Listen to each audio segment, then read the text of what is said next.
Hello, bonjour. Aujourd'hui, on va parler de Meghan Markle. On va parler des différents articles qui ont été écrits à son propos. Il y a un qui est assez intéressant, qui nous parle de la famille de Meghan Markle, de sa généalogie, d'un élément qui montre le lien de Meghan Markle avec la famille royale. En fait, le lien d'un de ses ancêtres. On apprend en fait que l'un des ancêtres de Meghan Markle a travaillé pour la famille royale. Je pourrais peut-être dire aurait travaillé parce qu'ils ne sont pas sûrs à 100%, mais quand ils font le lien, on a l'impression que ça tient. Donc on nous explique que l'arrière-arrière-arrière-grand-mère de Meghan Markle aurait travaillé au château de Windsor il y a 160 ans. Bon, bien sûr, c'était bien avant que Meghan Markle et Harry ne soient mariés. Donc selon Express, c'est un tabloïd anglais, la base de données dans laquelle il y avait le nom de tous ceux qui avaient travaillé pour la famille royale a révélé qu'un travailleur du nom de Amber Dee avait travaillé à Windsor Castle. Elle était payée et le paiement a commencé en 1856. C'est à peu près au même moment où une femme du nom de Mary Bird,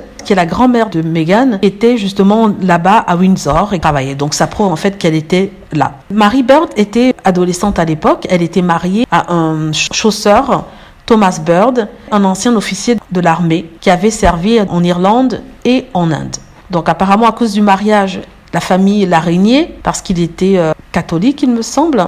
Et le couple a décidé d'aller à Malte parce qu'il avait été rappelé dans l'armée et ils ont eu 2 enfants. Voici la photo de la grand-mère de Meghan.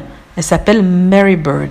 C'était il y a 160 ans. Là, sincèrement, je vois une certaine ressemblance avec Thomas Markle. Je ne suis pas tirée par les cheveux. Je vois une certaine ressemblance. Ce qui est assez marrant, c'est que si vous regardez cette photo-ci, on voit Marie avec son mari.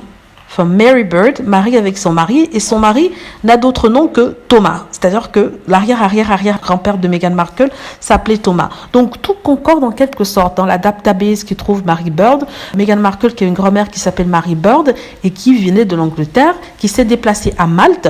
D'ailleurs, Meghan l'avait dit dans une interview, elle avait expliqué que sa grand-mère vivait à Malte. Elle est d'ailleurs allée faire un tour à Malte pour retracer ses origines.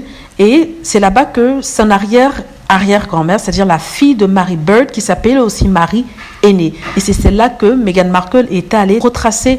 On nous apprend que Marie et Thomas ont passé 20 ans à Malte et après ça, malheureusement, Thomas est décédé et Marie a décidé alors de prendre sa famille et ses enfants et d'émigrer au Canada, au lieu où Meghan Markle s'est rendue. Bon, on dira que peut-être ce sont des coïncidences, mais bon, c'est quand même assez étonnant. Donc, après avoir été au Canada, elle a décidé de partir au New Hampshire.